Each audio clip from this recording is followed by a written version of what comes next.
remembering Aminah Assilmi, from radical Christian to Muslim. Aminah Assilmi was previously a Christian, living in the United States. In the past, he tried to influence Muslims to change their religion. This former broadcast journalist converted to Islam after reading the Koran and Islam. "The first time I studied Islam, I didn't expect that I would find all the answers to my needs," he said, as reported by ArabNews.com, Monday, 18/1. According to him, only Islam makes him feel peaceful and full of love. The Quran provides all the answers to questions about existence and shows the path to success. Like the path to forgiveness, a guide to life for its owner, he said. "Haven't we made your chest open for you? And we have removed from you your burden, which burdens your back? And we have exalted for you your name. Because indeed after the difficulty there is ease, indeed after the difficulty there is ease. So when you have finished from a matter, work diligently on other matters, and only in your Lord should you hope." QSL Inshira 1-6. When she converted to Islam, Aminah thought her decision would not really affect her life. It turns out that Islam not only influenced but changed his life. Aminah and her husband's lives changed. "My husband saw me changing," she said. However, he found no signs of another man alive. Her husband thought Aminah had changed because there was another man. Her husband doesn't think it was Islam that changed him. Aminah and her husband finally separated. The court then decided that Aminah's children would be cared for by her ex-husband. Aminah's heart hurt so much. Then read the verse of the chair. "Allah, there is no God who deserves to be worshipped, but he who lives eternally and continues to take care of his creatures. He neither slumbers nor sleeps. To him belongs what is in the heavens and on earth. There is no one who can intercede in the presence of Allah without his permission. Allah knows what is before them and what is behind them, and they do not know anything of the knowledge of Allah except what He wills. And Allah does not feel it is difficult to maintain both, and God is high and great." QS al-Baqarah 255. Aminah's problems had not yet been resolved. Another trial arose. Aminah's family cannot accept her decision to become Muslim. By her family, Aminah was considered crazy and needed to be rehabilitated. "Here I was suddenly in a position without a husband and family," he said. But Aminah did not take a single step back, and Allah returned everything doubly. Not only did she regain the trust and acceptance of those closest to her, Aminah was even able to embrace those closest to her again as fellow Muslims. Becoming chairman of the International Muslim Women's Union and being included in the list of the world's 500 most influential Muslims in 2009 is another reward for her determination. Starting from a computer data error, this intelligent woman's life changed completely from a devout Baptist Christian and a radical feminist to a Muslim woman and one of the leading Muslim intellectuals in the US. During her 33 years as a Muslim, she was active in preaching, invited as a speaker, writing and providing advocacy in the fields of Islam and women's rights. The international world knows and respects him so much that he was recently selected as one of the 500 most influential Muslims in the world. Her name is Aminah Assilmi. He is 65 years old. However, that name has now become a memory because Allah subhanahu wa ta'ala called her on March 5, 2010. Aminah died after 03:00 a.m. local time due to a car accident near Newport after giving a lecture in New York. His final position until he breathed his last was director of the International Union of Muslim Women. Even though she is gone, the story of Islam and the preaching of a woman who was active in society and known as an Islamic scholar at an international level has inspired many people. When guidance comes. Before converting to Islam, Aminah was born into a Baptist Christian family in the southern region of the US. As a woman, Aminah has intelligence above the average for girls her age. She always got perfect grades at school, received a scholarship at college, and since becoming a student, she has managed her own business, competed with professionals, and won several awards. She is also a women's activist who adheres to feminism and works as an electronic media journalist. One day in 1975, Aminah used a computer to register for college. At that time, computers were used for the first time for registration at the college. While she was waiting for the results of her pre-registration for the tourism major, Aminah went to Oklahoma to take care of her business. Due to some reason, his return was delayed. He only returned to the college where he enrolled 2 weeks when the lectures had started. How surprised Aminah was, because the computer processed the data incorrectly, and Aminah's name was entered into the theater department, a major that requires him to appear in front of many people. As a girl who tends to be shy, Aminah is confused by the thought of having to appear in front of many people. He couldn't cancel his lecture because it was too late to deal with the computer error. He didn't want to fail because he received a scholarship. A grade of F in a course will interfere with the scholarship award.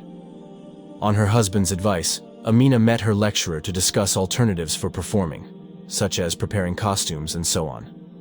The lecturer promised to help, and Aminah came to the next class, leaving her shocked by what she witnessed. The class was full of Arabs, whom Aminah nicknamed the camel jockeys. Aminah immediately went home and decided not to go to college anymore. He didn't want to be among Arabs. "I would never sit in a room full of dirty infidels," he said firmly at the time.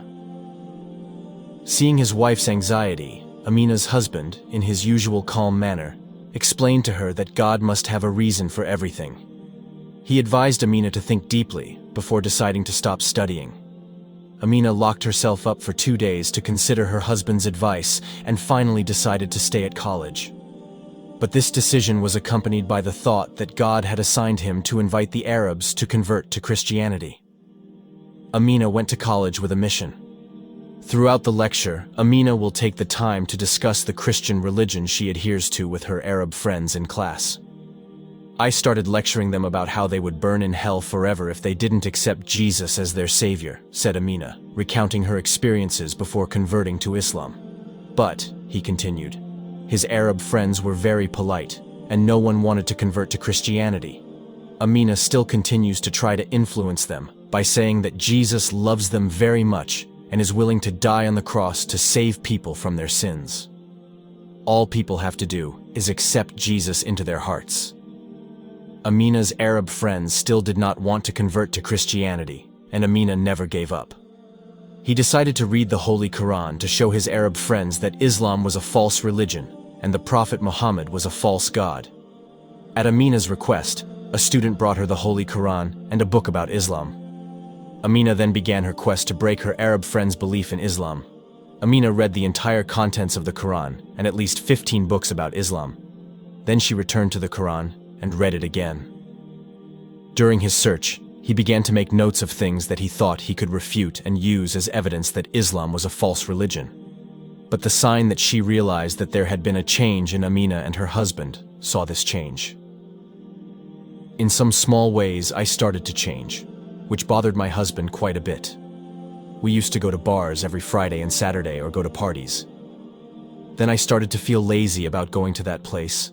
I became a bit quiet and started to stay away," said Aminah. Since she read the Koran and Islamic books, Aminah also started to stop drinking alcohol and no longer eat pork. Because of these changes, her husband accused her of having an affair with another man and threw her out. Aminah then moved and lived alone in an apartment. In her solitude, Aminah continued to study Islam, even though she remained a devout Christian. Until one day, there was a knock on his apartment door. A man, whom he later identified as Abdul Aziz al-Shaykh, was wearing traditional Muslim clothing in the form of a long white robe with a turban, with a white and red checkerboard pattern wrapped around his head. The man came with 3 other men who wore the same clothes. At that time, Aminah felt angry because the guests came when she was only wearing pajamas and pajamas.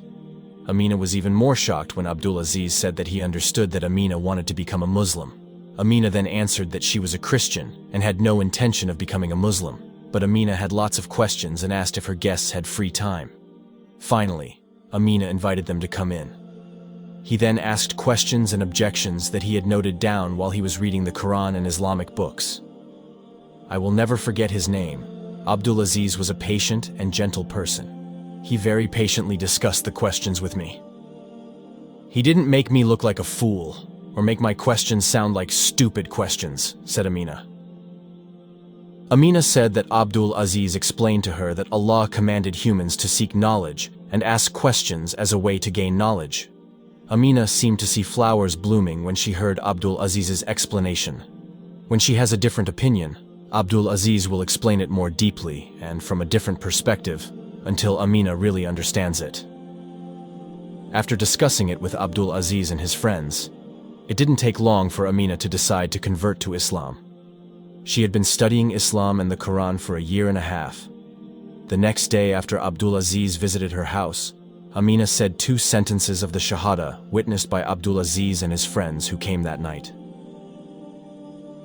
Incessant trials after becoming Muslim. Like most converts who have to face unpleasant consequences after converting to Islam, so did Aminah. After becoming a Muslim, Aminah lost many of her friends. His mother also did not accept his Islam. Her sister thinks Aminah is mentally ill and wants to put her in a rehabilitation center for people with mental disorders.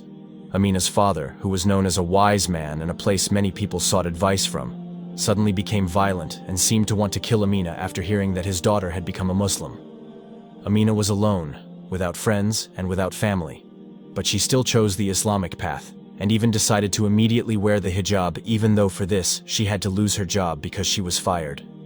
This ordeal was not enough, because Aminah's husband divorced her as soon as he found out that she had converted to Islam, and the court decided that her 2 children, 1 boy and 1 girl, would be under the care of her husband, just because Aminah was now a Muslim. "Those were the most painful 20 minutes of my life," Aminah said in an interview when she had to let go of her 2 children. In Colorado, Aminah tried to expose her case to the mass media. He hopes to get custody of his child back because Colorado law states that a person cannot lose custody of their child just because of their religious background. However, Aminah still failed to get custody. Aminah returned to living her life as a Muslim. Even though he was hurt, he still treated his family with respect and maintained communication with them. He also continues to preach Islam at every opportunity to meet his family. And the struggle is not in vain. The family member who later converted to Islam was his grandmother, who was more than 100 years old. Not long after taking the Shahada, his grandmother died. After that, Aminah's father, who had wanted to kill her because of her Islam, declared himself to have converted to Islam. Several years later, Aminah's mother became a Muslim. Then Aminah's husband and her sister, who had wanted to put her in a mental hospital, finally said 2 sentences of the Shahada. Not to forget, Aminah's son, at the age of 21, also decided to become a Muslim.